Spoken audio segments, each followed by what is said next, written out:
This is Boadu TV. Truth and integrity.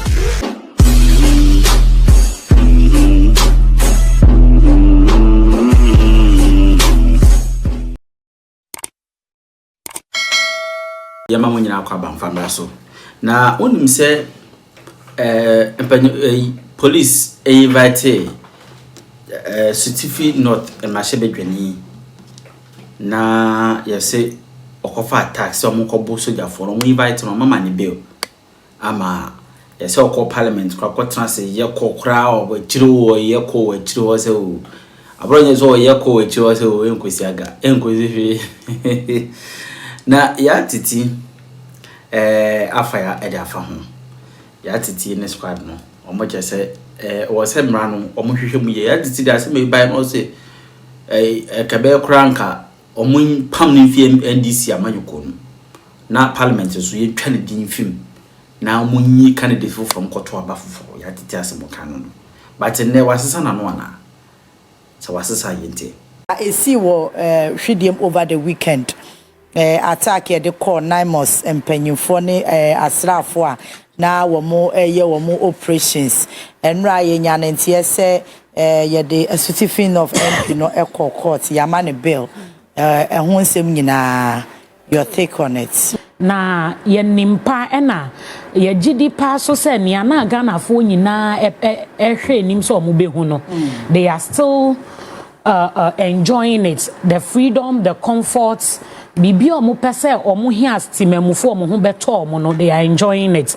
Mene wo ka say de bia ya na menya akonwa ne tena fidie we so a eya na me boga na fo nka esa aban bi ba ye 8 years a eye obre ni atete eni ne ka ho kra ya ye nwanwa ne say they don't even respect us as ya to aba edi mom because drew baby when you are telling them say niamu ye no entwe yi even their own party people kachra aban na oteso say niamu ye ne enye no afa o kan na wo mom na yiwa ama say wo ye nipa bonene enti ene no we are building an all-inclusive government. And if Frida Air can SMBCC, I say if only she will be welcome. I think by now she should know, said Debbie. NDC, it's not like the NPP. That omuba bemwa omuye pesemin kumenya. But NDC, no, it's open for everybody. Oko Sami Jenfi officer, everybody comes there. Obia, including a UP party, including the NPP, including the NDC. He is there for Ghana. So he doesn't discriminate whoever you are. And see, no, first part of it. Second one, no, ya kai Ghana for nyina say NPP are buying $1 every 4 CD, they cost 17 CDs. And it's buying crowway some years to come. And Chebia, they will come to you. Abe Kachra say Montu Abamaya. They don't have any message. They don't have any goodwill for Ghanaians. And see, Ghana for Kaya say, see, NDC are buying no.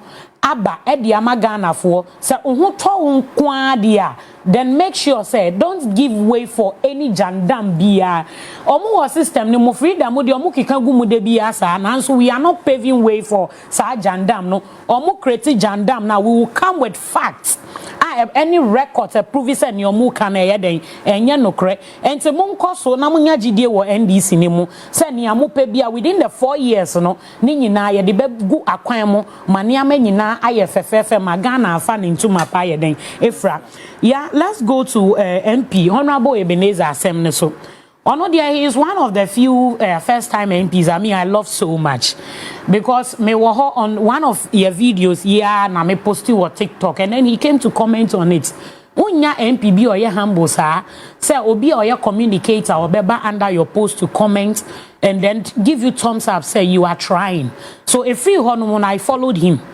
into me who say or you be a ne constituency no edda na kuma so pa so I followed one of his interviews and mumayembo na ba so he's doing so well in his constituency na niesi no and say something coincidental and na etu no wo kwan ifinfin because enye ne constituency kra na de ne ye den esi ye neighboring constituency but let me put on record say MPs no mo parliament no omo support each other say ebia me free but ya no English ya man from na say me neighboring constituency wage agbawe ana obom domi abra BBC wo ho a I can go and do what and stand in for the member of parliament na wo ho no, because in this case the said member of parliament for the constituency assembly see no na oni Ghana.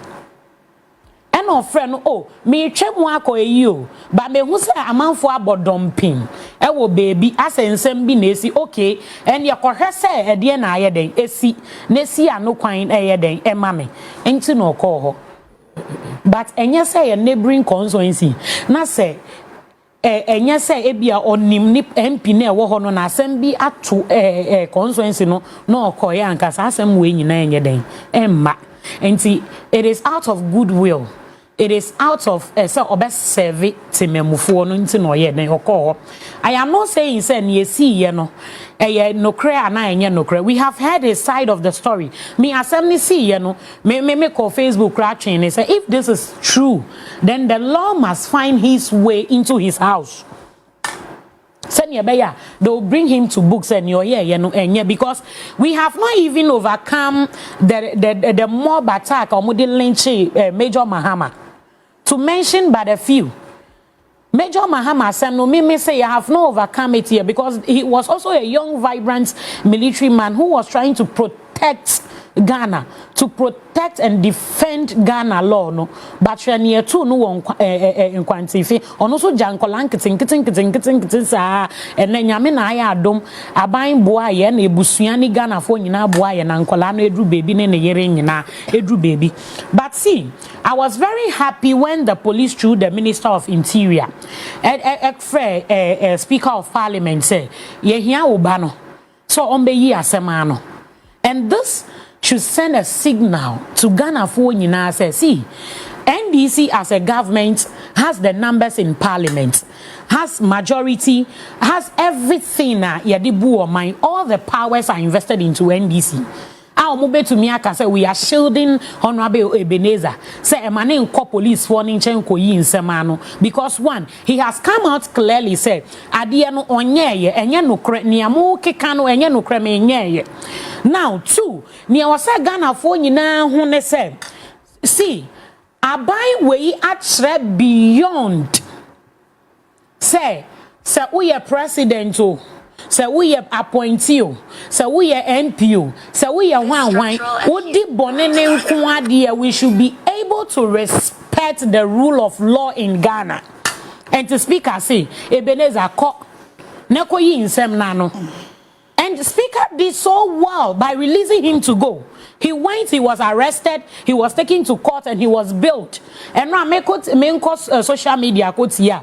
One of freedom communicators, he is even surprised the amount I had the man he has billed. Surprised at what? 1.5 million old CDs, no? And then we are surprised, and yes, this is the law. Justice Tokuno Emayeti as he said, the law is the law. Whoever you are, was a mrano and it would we are not saying say or call to hononia or can ye no cray no it's for the court to judge. And ye me say metina ha judge say ebia ne okokan ye no cray na no cray. But since assembly work court need here, we cannot even dive into it too much. But let me make it clear, say the NDC government is always ready to fight and defend Ghana's law. And no was a Ghana for Ninati as ye. Yentisa NPP for you see will be two galamsey without licenses, then the whole president will be shielding the person. He will come out boldly to say nipa no enye galamsey no ye no kita licenses. Ye komu wia ye be unsa nipa no kita licenses no di two galamsey. So Ghanaians should be rest assured say e ba ne say ye be defendi emra no e ba ne say ye di emra ni be ye adwuma. NDC aban is ever ready. Nanano senior brother, honorable your friend is a lawyer, Eduji Tameklo. It's now one of your sister stations. I can say, whoever you are in the party, from the top hierarchy to whoever, to the baby born today, who is an NDC person, Utu galamsey na ye chewa, and ye emranane wubedi, and see all party members should take note of this. Say near a course who honorable Ebenezer Akacheno, ebetumia to ye nyina. And so we should just be guided say ye pese ye fighty galamsey and na ye fighty galamsey no so yemboa aban na ye fighty galamsey no e obia said ye say nia wo so betumi aye in your own space no to fight galamsey no wo be ye enya akwansidie bi e ma aban in the fight of galamsey. If you are an akwansidie for aban no, we will use you as an scapegoat. Now let me say thank you to the party hierarchy. Party chairman. I say Dunketia say they all allowed the gentleman, the honorable gentleman, to go to court. Obi akobeka said debi onyeshi enti yenjano. But everybody, that shows say the principled NDC we know some days ago no, is still the principled NDC. Okay, so what I want to ask is say on the side of NIMOS. Don't worry. On the side of NIMOS, are we saying NIMOS for need in Trana? No. Antenna American say whatever the MP has gone to say at court per the interrogation done by police CID the new wine me it is not in my interest to say you listen to both sides of the stories. Me NIMOS for no minti omwe. It is yes, I have not listened to them. It is the MP he is a good person to me, a good friend to me. And I know so mean to me because I wasn't there. But how leadership has showed say emranu e was say ye jumanu and what sem na make. But however, issue ni what court sisiano, I think say the right agencies and the right persons involved, no, they will be able to come out and tell us what exactly the issue is after omoya omo probini omo trials ni bibiye. But for now, no, I will not dive too much into asema or court. But I'm only saying, say, Ghana for who say there is difference between the NDC and NPP when it comes to defending the law and protecting the laws of Ghana, because yehu bida 8 years no more yedemu. Former president Nana Danko Akufo-Addo, Charles Bisiumu, there was videos that Nipa say yes say there was video evidence say people were even signing a letterhead from the office of the vice president, taking rice and things from the pot. Amanfo nioma ewo pot omode call out ni niama, and they came out boldly to tell us that it was a lie. But here is the case, say the president himself cry a nesebi asem tuna yen Ghana for yen tenasi from the baby who is born today to an NDC family will come out and criticize you, from the communicator who is sitting on television, from the social media communicator. Nya there were NDC who they say they will not shield you. From the last person I ne or beba be criticize or beba be drag you one kasama when you make guase. That is why I say we should be guided. Even me sitting here, I should be guided. Because in Sambia by a table so de biano, where you see me per se, I want this, I want that. If you are not guided and very cautioned, you will fall a victim of near kosono. And to mesre say omo amutifie he ya party for ti memufu amu ye say ye ben impanyifo ne kakra no. It is not everything that is at our disposal, sir. Muhu ne sa enye sa. Enti yesra mu edru baby a yemfa emra enye adwuma. Baby a wo bedru a wo kohwehwe panyi bi na panyi ne ka che so oh relax me ba muma yemfa emra ne nye adwuma. You don't know why he or she is doing that, because onoso dru ho no there are a lot of things that is going on, and so we should be cautioned and guided by this thing that is happening around. In any case, it is helping some of us to learn. Say yensu ye dru ho no ma say ne wo say ye den ye to ya na mo say ne be ya ebe boa yen aboa Ghana fo nyina. All right, Frida. Yeah, me that say I'm santi I'm chia ahwefo ne etiefo nyina. Na me fa enchia en free NPP ananku enfa mbre Ghana fo nyina mo Ka so yesi ma one so kakra. Yo, yeah. Eh, so we are out to menya code kakra. Kafra. Na afei mene NPP delegates en kasa kakra. Ebusiafo nyame ya aduma 31st January ye kwa akoto aba ayi di obedi yanim Akwako contest election 2028. You will nipa 5 and omoko. Nipa 5 no. Baako standing tall amongst them. I didn't know make us be a polling station chairperson. I've been voting for a number of years. Now, say yepe obia as polling station executives, any delegates, oba obesheye e honorable Kennedy Ohene Japan. I didn't know make us because ono pe any nipa. Yet me accusing the class or say party no because they be or kuma me no. Build your people. Build your people. Sabu kwa ye campaign na mu bisa certificate. Ye win a year election na fe mu bisa certificate. Honorable Kennedy Ohene Japan say oba ono de any jobs. Enuma na work no so Ghana for agena too. Especially the youth, because youth need that so any honorable Kennedy Ohene Japan. Youth Mrs. Honorable Kennedy Ohene Japan bad dear. Omunim say edwuma ebebu because or something to prove. Ugusu a o prove say enwuma ne de. So onya tumi no enya saa ahode na. Odi bebre beba.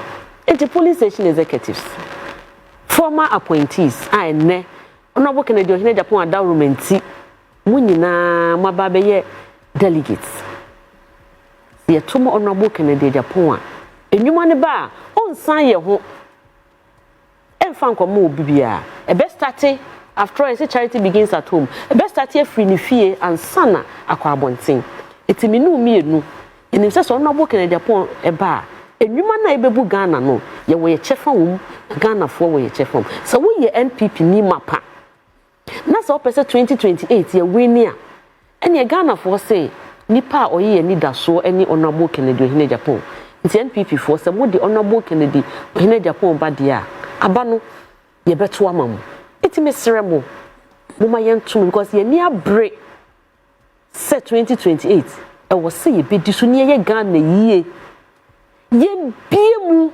adwuma mu ema obia hwe ye se dollar akofom me gitum dollar akofom na dollar ne call for no eniama ye to no ukrum etesen abusuafo enaye ka galamsey asem Honorable Kennedy Ohene Japan kan asem bi mrebi wo se nye galamsey sa ta MPP fo na ne wa ba mu eso na ne buafu wo se enye galamsey nko ane adwuma wo Ghana ha etina kire se Honorable Kennedy Ohene Japan ba galamsey ye beye ne kwan so pepepe na adwuma so aba amene youth no hwede si wo hwede mu adentra because youth ni feel say omani da so a ene galamsey adwuma bi eni wona unim say so omunye adwuma wi a galamsey is very dangerous with the mercury and those chemicals very dangerous omunye adwuma ya less dangerous they move from galamsey to adwuma eti minuanum police station executives former appointees Ghana for wo gidi e wo Honorable Kennedy Ohene Japan mu yen to abama no 31st January na o medi anim na yen aye behu se de Ghana for no ankasa e be ditwi abeye campaign amano instead say yen ankasa NPP for medamase ya ye ka hwede masem galamsey she aye me nwanwa say after let me be lenient 10 months in office NDC for that so di omo certainty MPP for so galamsey no krenie se obi ma yehu se chema wuntumi galamsey a enye me enye wo eyo no ankasa an wode ebi be kura betena TV so ma Ghana fo nyina yehu ye o scan ade but question am person me bisa ne say chema wuntumi pe ena ye galamsey anase oyi enna me no mienu ye nanim se galamsey aye west e wo Ghana ya last week na me adom me me masters intina me kwa akoye me research na me research unsa atwema ponia district no galamsey area intina e wo me center around galamsey unsa those areas no say no bi wu a omo fa ho so wo fufu a na edufo na nkrofo ene omo di so I went into the health risk involved in the way omo handle dead bodies, and I took advantage of and I'm because I galamsey site. Yeah, I go 2 different areas. Achimamponia it's a district to a constituency. Yeah. Yet a trotro ye ko and na papem. Papa bi you can say. Started so ye did. Ah, meeting an impe, ya person meet a picture nature. Meeting an im some few months a mobile bemu. Mo shed your moye Achimamponia near Tremu carry kakra and carry so be a jack and put me to us. It's one of the daddy. My baby ever said to her, and said, "Somehow come. The patrol be interested." I said to you, "No, who quite home." I hope that's what she said. No galamsey any point. I just wanted to be fair so that me hear me argument. Now person just say, "Na galamsey any ha." And I feel na galamsey was me and yes, I'm American. But me say within this month. I get worse. Fortunately, baby, I see you know. The other side, agenda 111, President Boadu, NDC. And also, there's a worse. Agenda 111, no question. Now, Rebecca, yeah. Achimamponia, who left the right where we are taking galamsey. I went to galamsey site. I will show you pictures. Dates was see as my maker just last week. Any hour na ya na dia mi jana boys na ekochi wo. Won wo sika na mo sponsor na wo ho. Omo ne mpanyimfo no. Na na nkwa na mo kochi o mayede. Ete ya no mani abri no because e bibi ka kedi o bi. Ya, wo rebeko. Se agenda 111 anu si ha. Galamsey a start wa ha. E kromafo na nkasa ensu. But almost true, so because they say Caribbean so mukita sophisticated guns here. Soldier for cry say from mama cry. What's it mention that? And it's a what now after 10 months in office, when you were out of office, now what me catch you say. Then declare state of emergency on galamsey. Who a year friend is saying, Nyama Makumi no ade be stop galamsey. Nasa wo ba nasa enum to one is fan. You still blame NPP ye fear ban for galamsey and ne CS sustain na agitu say galamsey aye west. Yeah, and then 3 weeks. Me ba mama nko ayi. Me free Achimamponia no, me kwa dance area ho. Yeah, between Bekwai any don't pass it. For the past 3 years, my father not less than 50 times, yeah. If I tell you, said the galamsey a true to say, and last week, me free Mponiano me call hon, yeah, me back for the first time, Nyanko point soon, only me dancing. For the first time, baby, I made me some fine, and young quanta side when the bia. But for the first time in over 3 years, I'm a type for a quine so I saw champagne, I was a quine so. What are you fighting? Free last time every time catch them say blue sea no they have been called back no na mojimechini and the blue sea no 9 months na aba 9 months omo ko ye minim there be 9 months for blue water good yeah. Blue water guard and omo wan ye nti omo nka 9 months so na kwa so a amanfo kwa akwaji. What am I trying to say ya ye nyina ye gitum me see nanim say galamsey aye west e wo Ghana ha say anase NDC for mo pese mo pepre mo na mo tu galamsey na mo de munya sika na jafe na mo de sa mo measures e ba na ya last week and any 3 weeks madam fubu agona swedru o sorry anopa obie ne eyi obie ne pipe abusuafo de ba yi ni me who some who crampa me fansha he aha ebusuafo de ba ye ni o ano papa and then 3 weeks 15th October and what the Sunday me and then 3 weeks agona so adru ha ya class freedom so de yenya ya hu bia de ba ye call Boase me a hotel am koda ye nsu ya na eba na se ya na. Say ya na next year. I saw the who ye. Yeah, and work on what to me. That was 2 years ago. Yeah. That was 2 years ago. Yeah, date was here. Or say, I mean, Casa wo boa. No, the best I make can say, nsu ani asai na eba se ne de enya nne. Men ka say ne. And I mean ka say galamsey eye ne. De me pese me kire ne say galamsey aye west. Nipa na no oti e kire na wo hye yebo. O kire yen de President Akufo-Addo enye. But there be me ka say NDC they can never stop galamsey. So betimi stop galamsey ya. Anko ma stop dada.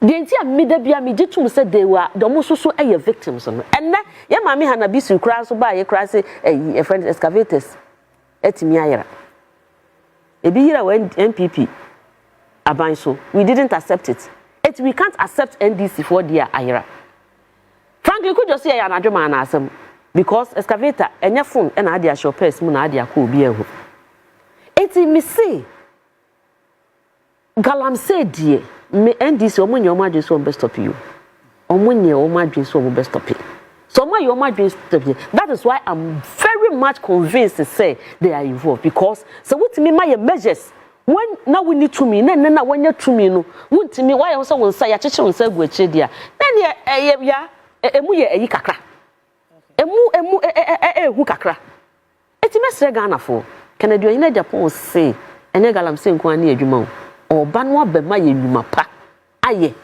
na ye nuanum youth ya unsa unfortunately sa galamsey areas no so youth no ewo mu no so dodo na migrate from because my research na me be say omo matena less than a year to 3 years any 3 years to 7 years no omo dose chen omo kra ye wotim ye wo omo ho ani ade what I say it's yesremu na naimos ne de minim ma obachi na mehwe ye minim say yes a me mama na e kan bi so asojafo na omo fin kitinkiti ni biria but de me ka kire me nuanom ne say ade asa clash omo koye na ye wu ene nkwa clash omo koye say even in as much as ye ho your friend say yes ye galamsey no say de obi eba so meboa e wo say moto mobo ase because me ye soja ni ya Major Mahama wo na I don't expect to say soja ni bia be say wo ni bibi wo I don't expect no crane nyame ni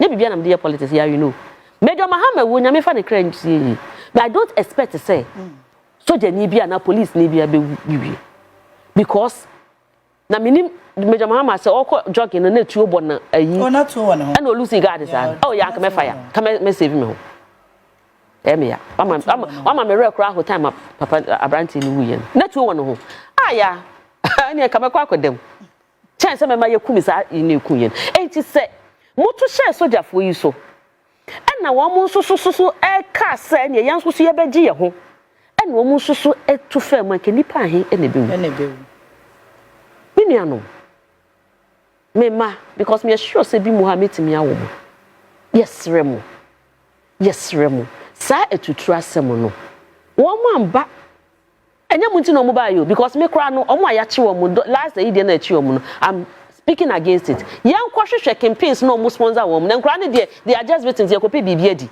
eti mamu omo a mo pesika na ma mo galamsey no mo kwakra na mo pon a yesache mo meboa yesache mo say ya gold ne ketekete kra nka mo botom ebi ka mo botom ma mo wo case eti ya denti na wo sa mo koma sa ankrofo no Woman the omu back in bio me I'm very sure because yentimi enche campaigns na not just a campaigns ne wo back in etime ba me nua be ma mo fa mo nkwa eni agro because me sa sojafo nse me ka ho enanka obi to bo okra bo me nanka be bo me mo ma ye hyenhyen yiso a ebi anke tuo bi so honestly I don't expect me Major Mahama ye me fan enye fan na ye no ena enye ho na ye fa ho no ewu no na ya sa mre bi kwa nkokọ nanim ena owu ye ne ma no ye promote no is unnecessary because what as na ye promote na anka ne me edinkunim na yere edinkunim na busu edinkunim ka sika ka 10 cities bia be kan odi be hwe ne ma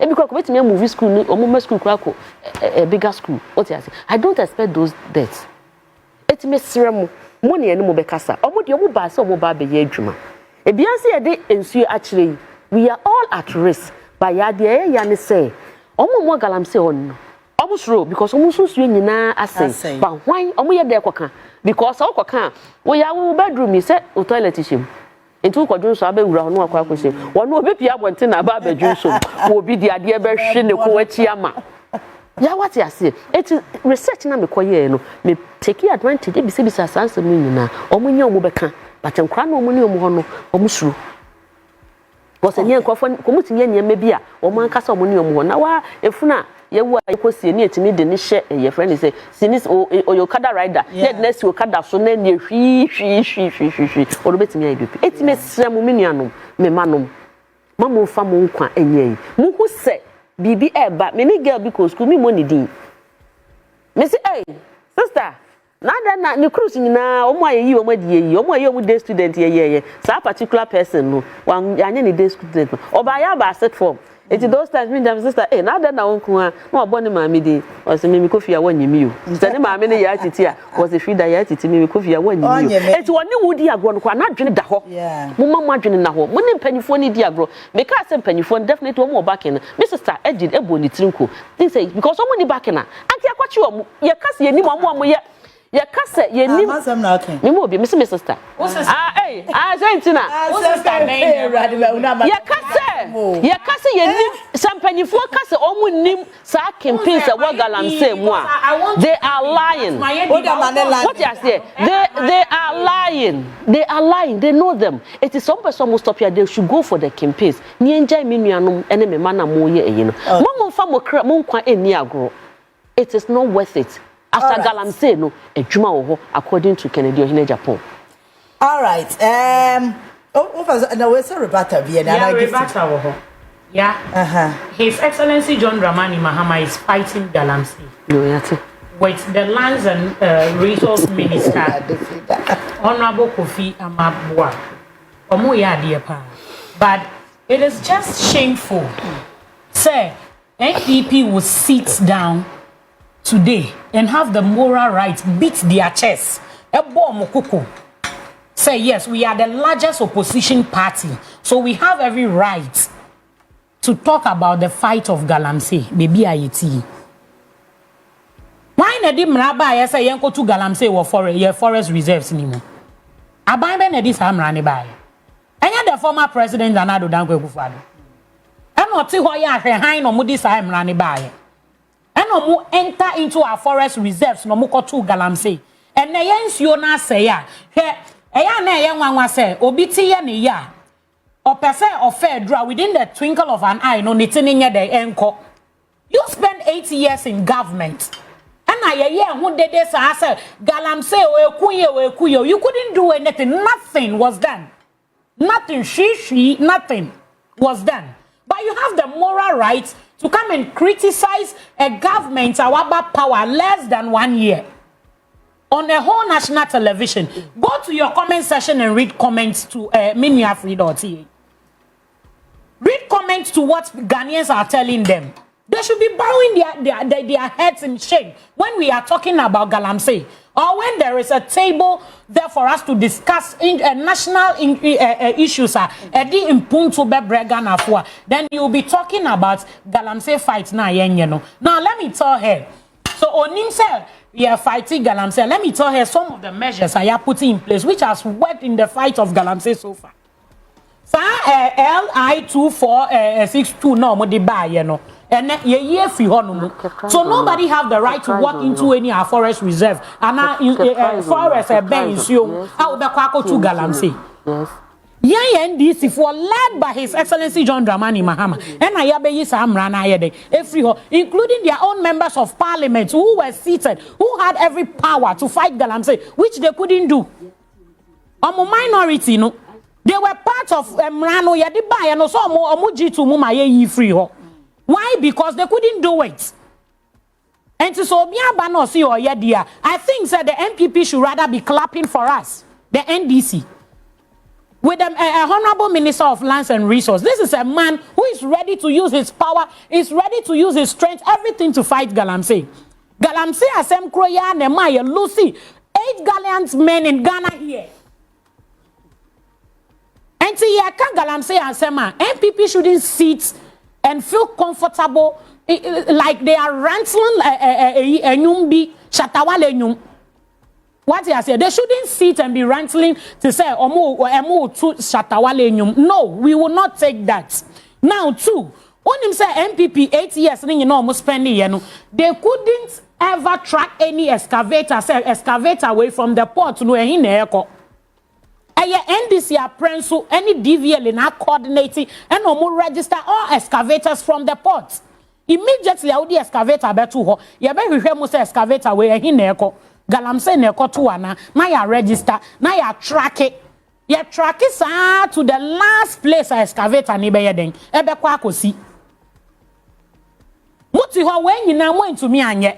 Ne obi ye born in home modern. NDC aban born in home modern. His Excellency John Dramani Mahama born in home modern. Honorable Kofi Amabo born in home modern. Say you bet two galamsey asia. Then you make it seems to be like NDC for na ye and ye di galamsey be ye de ebe konkon Ghana for kon say ye be kun omo.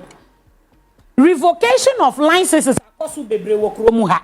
Ya jiji nkrofo licenses omo tutu galamsey wonsu anu ne sa niyama no. Enti onima, these are some of the few things.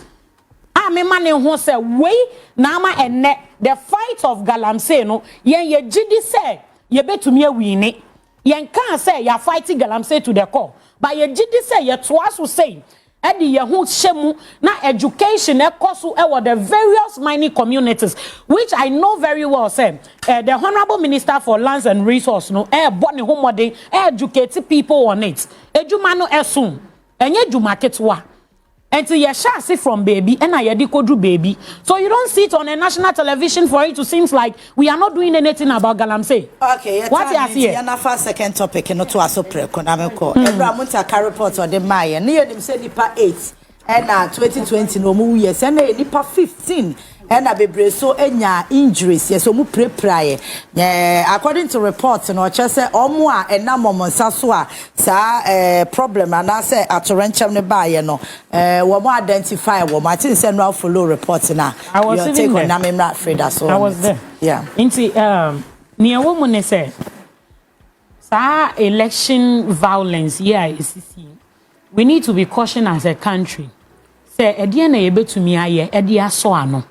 Because one, obi efinifie se okoto aba, sabi abato bebre na okoto a, they don't have a direct benefit.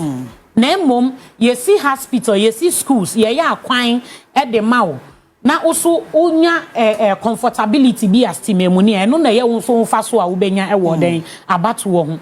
Nti na de bia ye kan say obeyo wasade se timemuni se ubeye den ubeto aba ba pa se mekwa akoto aba na ebia matumi de ewie na medufie na menu ebi koto aba na mate se ya boni tu eku na e ya reho because we saw in Odododio a young lady oko I think Odododio de na ya nipa miensa omo nyina akọ who knows they are the breadwinners of those families who knows what the future holds for them.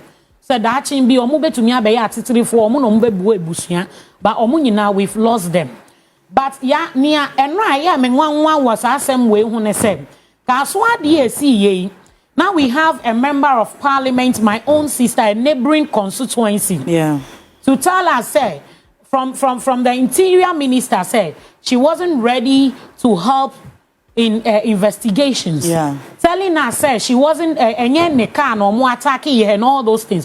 But we saw in the news some few months ago that she came out boldly to say she was attacked. Yesterday, I'm for me see social media doesn't lie, and whatever is put in the years to come, no, it'll come back to you. You see, it will come back and hit you back again.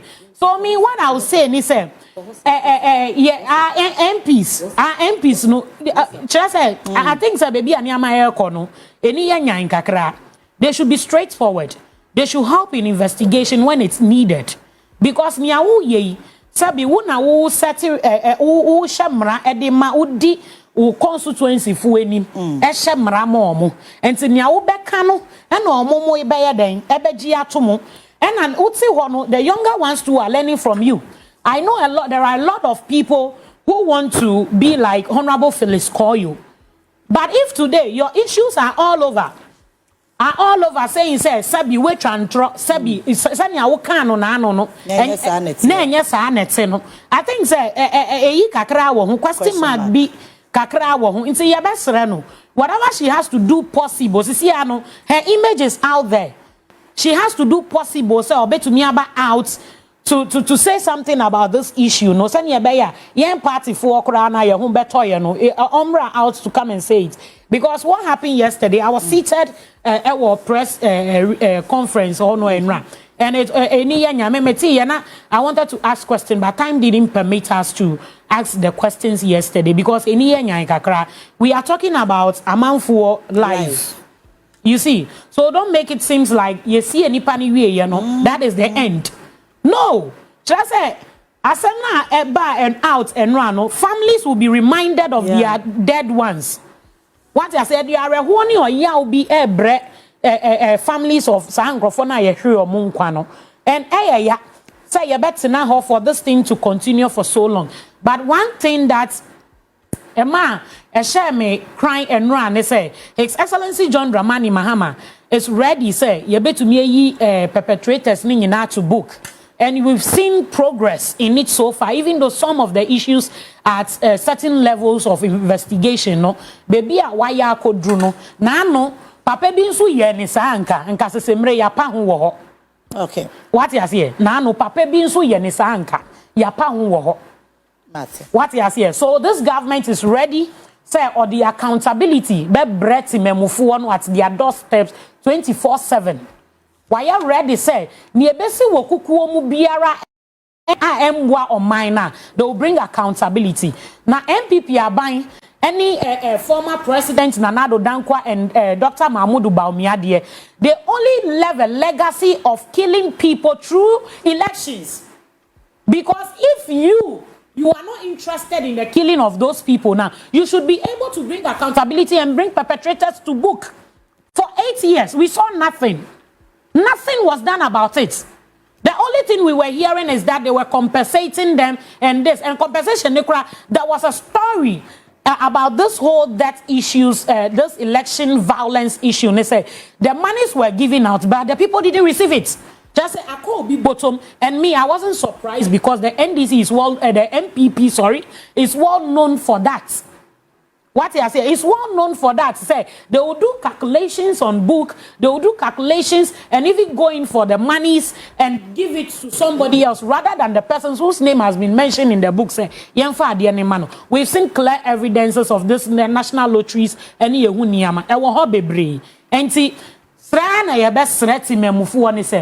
let's be guided.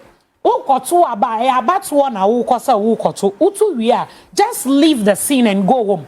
5 o'clock, nyamia ya adom, television abama ya, you have your phone, it's easier to watch everything on it. And secondly, I will call on the security agencies. This time, any election at all, they should make sure that when they are training, no, they shouldn't only train the superiors. Junior police so no, they should bring all the security personnel, police, immigration in a one room. So they can all be trained. And yeah, fena, one court trainee, ABCID, and a chief inspector, then you've left a corporal. What I say? Yeah. CID, no any chief inspector, and when it comes to defending the people, he has no idea about it. So your best security agents, they say, any election, a bioma, yes, right?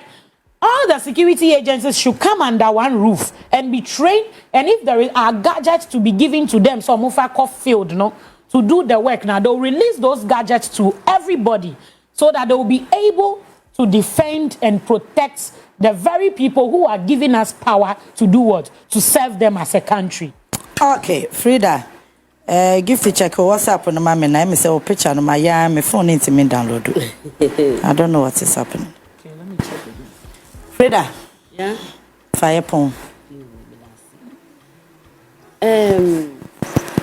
NDC. Ede sheye ne nyama bebre atoto akwem for galamsey. Me amete hey, Matthias. But the fact still remains to say galamsey is worse in Ghana. Eti minim adekra. Galamsey is never West. Minim adekra. Minim nia ugina so a wudi ka say galamsey eye West e wo Ghana ha say. Sister Mama because one, we've even called on experts. Sister Ma, checking water turbidity, no. They have made it clear to us, for the past 9 months, no, water turbidity in higher than I reduce it and yet height to say, send you not no. So Frida should get get it straight. Okay. But that's it. Man for one to move. Yes, I'm the best show. Or none to the best show, yeah. Not money will buy you some way. The fact still remains. Video made the Maui a year 3 weeks ago, and then exactly 3 weeks, Madame for the sending. The fact still remains to say, galamsey are your West. It mean any maybe they are doing a near maybe ain't me real the results. If really they are doing certain things there, and mean you say galamsey are your West. Me dey and so mama honorable Abua ne say yes for more because it's a lie. They say yes for Obua what you say. He is the best lance and Minka say one your best too. Minka say one year he's not the best too.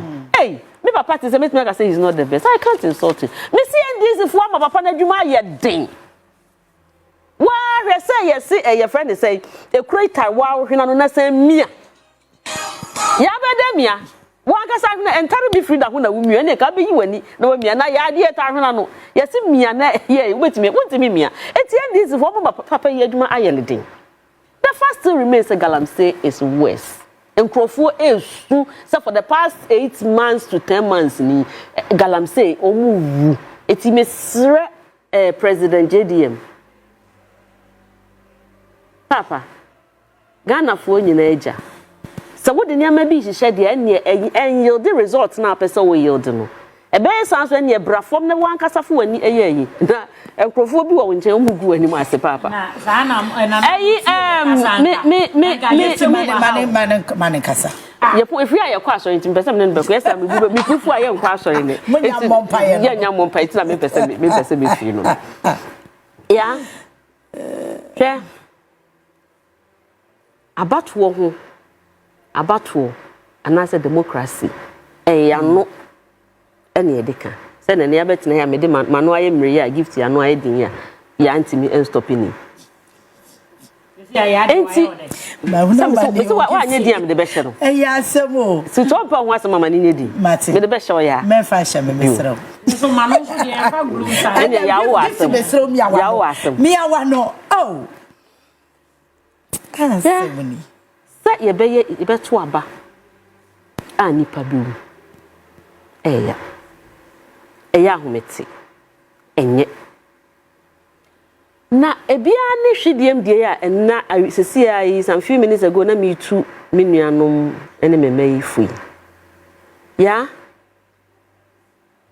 se mie to aba na wayi wanim se me de mekwa akofa ballot box na police ni ana fire service ni ana so de ni ogina ho wama na over no na why tempted to shoot or to beat you if you want any go to bibi so so an koka papa enye grede enti me de afutuo na me de be ma youth no cause bi wo ha oba ba mu kra ne kwa kra bia na bia se politicians ya ba me mu pe na be dodo na asesa omo phone numbers ebi kra onu ntina ye kwa akobo no kra no ya wuntimi enya ne ayibio but adie ba ko a ma this current election ye feel say asundwe ya so election wey asundwe NPP for ne man ye asundwe ask me why I didn't see any sanke ne bedba what kai say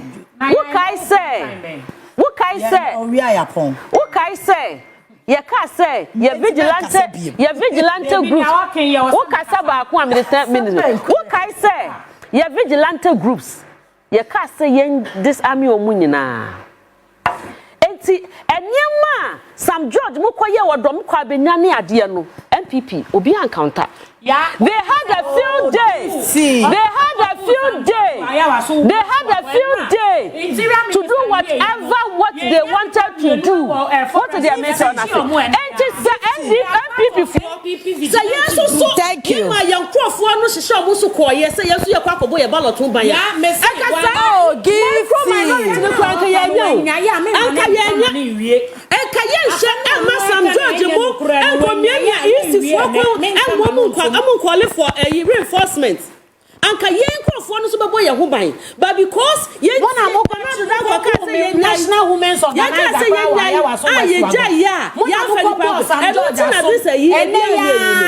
the people have been exposed it's messy. What's every current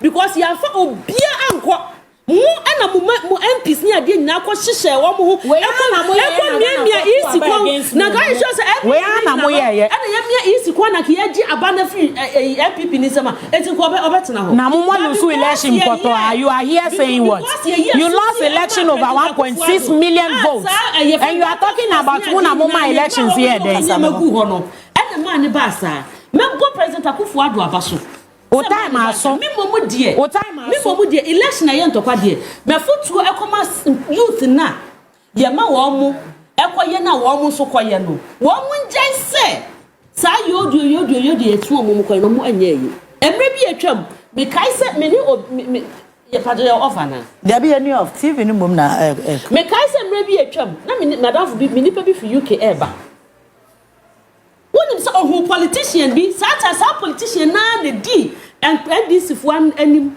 eko EC office onni ne man that na flight mu to UK etimi de da bia de me catch boys ni say so mu ba mu kan tram so mu amusi yenkodi mani nko peja ballot box no enti say your friend say free ho bra bia no she blue watches yenja no mani emu ewiase Ghana fo nyina no mu mi so mu mani obira ko wo he o mu ti play mu ko abrechire ni abese samu de mu ko ye eyi mu ko di nsembunu na bi danya president Akufo Addo ase na me the NPP fo aso ase said this time we can't say vigilante groups obi afa ne sika ni ni tuwu ho obi afa na tade wo obi afa ne mpabuo wo ye di gu ho anka ebia ya den ke bete kwa no ke bete we say eno tina me nya 2020 de na esi ye ne de na ye and this for what your friend say what are you saying saying David the best we say this for what omu you can say group no friend say na say nya vigilante for na kwa ye wo for mo kwa sha battle e na so ya for to eku omo enti nya vigilante asem ni nyina e ka ho who was the president by then was talking was it not Nana Akufo Addo was it not Boadu who is the vice president let's my jandam enye juma was set we question you understand jandam no e was say ye cancel e was say ye cancel jandam no was say host ne ma wana Debbie yes, because Nyokano, it's not for public consumption. What you here? Jandam no, it's not for public consumption. Box no. Say over security force ni swa. E dey no be wa mu obetutu. What you say? Wa mu obetutu. Na say entokwa so sia, they will come in. Eti ye nuanom ne ye manom na ye be fam no say politicians no be time fam. Obo makwa abrochiru.